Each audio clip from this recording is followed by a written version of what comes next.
नमस्कार जय जगन्नाथ मु विश्वजित स्वागत करुच्ची tech Biswajit official YouTube channel को आशा करुच्ची आपण माने बहुत भलरे थिबे। आज डेट टी होउची आपण माने जानि रखंतु 26 सेप्टेम्बर 2024 मसिया समय होउची 5:09 एई समय रे सुभद्रा योजना रे गोटे बड़ अपडेट आसीची। सेई बड़ अपडेट टी कोन मु आपन सहित वर्तमान पई शेयर करिया पई जाउची। वर्तमान पई जो सब ई केवाईसी पेंडिंग थिला मु आपण मानकु देखिबा पई चाहिबी। मोर आईडी माने मु जने सीएससी भिएली मोर आईडी वर्तमान रे जत्ते सब अप्लाई हेची ता भितर केतेटा केवाईसी पेंडिंग थिला एवं केतेटा सक्सेस थिला सेही मानकर आज कोन हेची ना ऑटो वेरीफाई हे जाईची। मु आपनको देखिया पई चाहूची आपण माने देखंतु मु एबे स्क्रॉल करूची। स्क्रॉल करिवार सबुतिक वर्तमान पई ग्रीन लाइन ने आपनको देखै देउची देखि नियंतु सक्सेस बोली। यार अर्थ होउची जे डिपार्टमेंट तरफरु माने ओकाक तरफरु एही वेबसाइट को वर्तमान सजड़ा जाईची। सजड़ा जिबा फल रे आपण मानकर जो मानकर बिना ओटीपी रे बा बिना फिंगरप्रिंट रे जो माने फॉर्म आवेदन करिथिले सेही मानकर ऑटोमेटिकली सक्सेस वर्तमान पई देखै देउची। या परे कौन हम ना डिपार्टमेंट आपणकर डाटा को वेरिफिकेशन करेंगे। वेरिफिकेशन कलापर जदि आपण मैंने योग्य हिताधिकारी हेबे तो आपण अकाउंट को सीधा सड़क भाव में धीरे धीरे से वेरिफिकेशन करुँच। वेरिफिकेशन जो मानकर पास होउची सेमानक अकाउंट को धीरे धीरे टंका छड़ा जाउची। आपण माने व्यस्त होंतु नहीं। आपण मानकर जदि टंकाटी जाउनी आपणकर केवाईसी सफल अच्छी तो आपण माने किपरि भाबरे आपणकर डीबीटी संचय बैंक खाता को चेक करिवे। वर्तमान पई मु आपण मानकु देखै दउची। ए वीडियोटी को आपण माने संपूर्ण देखंतु। डीपीटी लिंक को चेक करबा पई आपण मानकु कोन करिया पई पड़िबो ना सर्वप्रथम गूगल रे आपण माने लिखि दियंतु माई आधार लॉगिन। माई आधार लॉगिन लिखिक जेतବେଳେ सर्च करिवे आपनको एभली इंटरफेस देखै दबो। या पर आपण माने माई आधार लॉगिन ऊपर क्लिक कर दियंतु। मु यहाँ पर क्लिक करि नेली। या पर आपण मानकु एभली इंटरफेस देखै देउथिबो। तापर आपण माने लॉगिन ऊपर क्लिक कर दियंतु। लॉगिन ऊपर क्लिक करले आपनको मागी देउथिबो एंटर आधार नंबर। आपण माने प्रथम बॉक्स रे आधार नंबर टी पकै दियंतु एवं एंटर कैप्चा बॉक्स रे एठी जो सब लेटर लिखा जाईची जहा जहा जेमती लिखा आइची आपण माने एंटर कैप्चा बॉक्स रे पकै की लॉगिन विथ ओटीपी ऊपर क्लिक कर दियंतु। या पर आपणकर ओटीपी प्राप्त हो जाइथिबो आधार लिंक मोबाइल नंबर को। आधार लिंक रो जो मोबाइल नंबर रे आपणकर लिंक थिबो सेही नंबर को गोटे 6 डिजिट रो पिन जिवो। सेही पिन टी को आपण माने एठी पकै देकी लॉगिन ऊपर मु वर्तमान पई क्लिक कर नउची। या पर आपनको एभली इंटरफेस देखै दउथिबो दर्शक बंधु। ता या पर आपण माने बैंक सीडिंग स्टेटस ऊपर क्लिक कर दियंतु। तो चलंतु मु बैंक सीडिंग स्टेटस ऊपर क्लिक कर नउची। बैंक सीडिंग स्टेटस ऊपर जेतले पई मु क्लिक कली मते वर्तमान पई सेही व्यक्तिंकर देखै दउची बैंक नेम ओडिशा ग्राम्य बैंक एवं बैंक सीडिंग स्टेटस ता आपण माने देखि नियंतु एक्टिवेटेड देखै दउची। माने एई व्यक्तिंकर बैंक सहित आधार कार्ड बा डीबीटी संयुक्त होई करी अछि केउ बैंक रे ना ओडिशा ग्राम्य बैंक रे।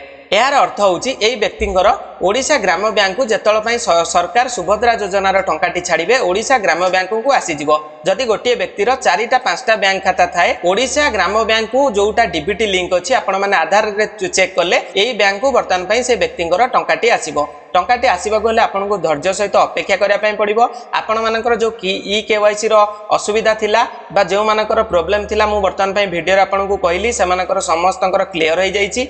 जदि आपण माने ऑनलाइन माध्यम रे डीबीटी संयुक्त करिया पई चाहुचंती आपनकर बैंक खाता रे वर्तमान किछिटा बैंक रे ऑटोमेटिकली ऑनलाइन माध्यम रे हे जाउची। सेही कस्टमर माने बैंक को जिबा को पडुनी। किपरि भाबरे आपण माने बिना बैंक को जाईकी वर्तमान पई आधार सीडिंग करिवे वर्तमान पई एही वीडियो रे मध्ये जानि देबे। गूगल ले आपण माने सर्च कर दियंतु एनपीसीआई आधार सीडिंग। कौन सर्च करिवे ना NPCI Aadhaar seeding national payment corporation of India NPCI enabling ऊपर क्लिक कर दियंतु। तापर आपनको एभली इंटरफेस देखै दउथिबो। आपण माने वेबसाइट को आसिला परे केउठी क्लिक करिवे ना कंज्यूमर ऊपर क्लिक कर दियंतु। कंज्यूमर ऊपर आपण माने जतले क्लिक करिवे आपनको एभली 5-6टा ऑप्शन देखै दबो। आपण किंतु शॉर्ट क्लिक कर दियंतु भारत आधार सीडिंग एनेबल यारी ऊपर क्लिक कर नियंतु। या पर आपनको रिक्वेस्ट फॉर आधार सीडिंग रो एई भली एक प्लेटफॉर्म बा ऑफिशियल वेबसाइट देखै दउथिबो। एठी प्रथम बॉक्स रे आपनकर आधार नंबर टी देई दियंतु। जेउ बैंक रे आपण माने सीडिंग करिया पई चाहुचंती वर्तमान पई एठी आपनकर आधार नंबर टी देई दियंतु दर्शक बंधु। तापर आपनकर आसिला एठी देखि नियंतु रिक्वेस्ट फॉर आधार सीडिंग आउ डी सीडिंग। जदि आपण माने नूतन सीडिंग करिया पई चाहुचंती तो प्रथम ऑप्शन रे क्लिक सिलेक्ट कर नियंतु। जदि आपण माने जेउ बैंक रे आधार संयुक्त अछि ताकू बदलया पई चाहुचंती तो डी सीडिंग ऊपर क्लिक कर दियंतु। वर्तमान पई मु जेहेतु सीडिंग करिया पई चाहुची मु सीडिंग ऊपर क्लिक कर देली। सीडिंग ऊपर जेतळे पई क्लिक कली मते आउ किछटा ऑप्शन खोली गला एठी दर्शक बंधु। फ्रेश सीडिंग रो अर्थ होची आपनकर जदि नूतन भाबरे आपण को एई जो बैंक सब एठी अछि सिलेक्ट योर बैंक रे आपण मानकु मु देखै दउची। वर्तमान पई आंध्र प्रदेश ग्रामीण विकास बैंक आंध्र प्रगति ग्रामीण bank bank of Baroda bank of India Canara bank Chhattisgarh राज्य ग्रामीण बैंक इंडियन बैंक एवं इंडियन ओवरसीज बैंक कर्नाटक विकास ग्रामीण bank Punjab national bank Rajasthan Marudhar ग्रामीण बैंक बर्तमान एतिकी बैंक एनपीसीआई सीडिंग प्लेटफॉर्म रे आसीगलानी धीरे धीरे स्टेट बैंक एवं अन्य सब बैंक को ऐड करा दियाउची जेहेतु कस्टमर माने बैंक रे भिड़ होउचंती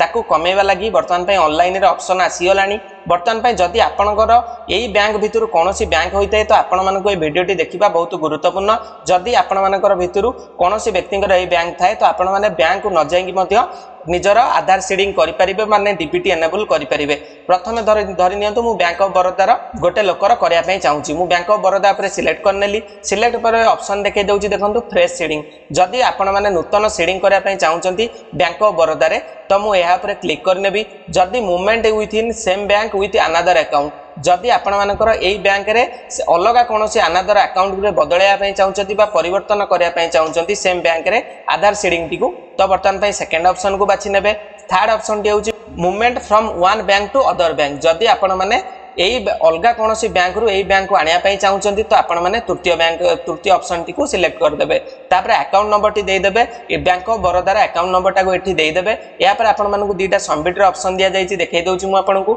दीटा जक सबमिट ऊपर क्लिक करिकि आपण माने कोन करिवे ना एठी गोटे कैप्चा कोड टी दिया जायछि सेही कैप्चा कोड टी जहा लेखा जायथिबो आपण माने एंटर एबव कैप्चा ऊपर देकी प्रोसीड ऊपर क्लिक कर दियंतु केउंटी क्लिक करिवे ना प्रोसीड ऊपर क्लिक कले आपनकर 48 आवर भितरे बर्तमान पई आधार सीडिंग टी होई जिवो आशा करू जे वीडियोटी रे आपण मानकु बहुत किछि जानिया पई पाई गले जदि ए वीडियोटी भल लागिथिबो अन्य मानक सहित शेयर करंतु जदि आपण माने हम चैनल रे नुआ आसीचंती सब्सक्राइब करके बेल नोटिफिकेशन टी को ऑन कर दियंतु फ्यूचर रे जदि मु किछि वीडियो छाली सर्वप्रथमे जाई कि आपनक पाके पहुंची जिवो रहउची जय जगन्नाथ जय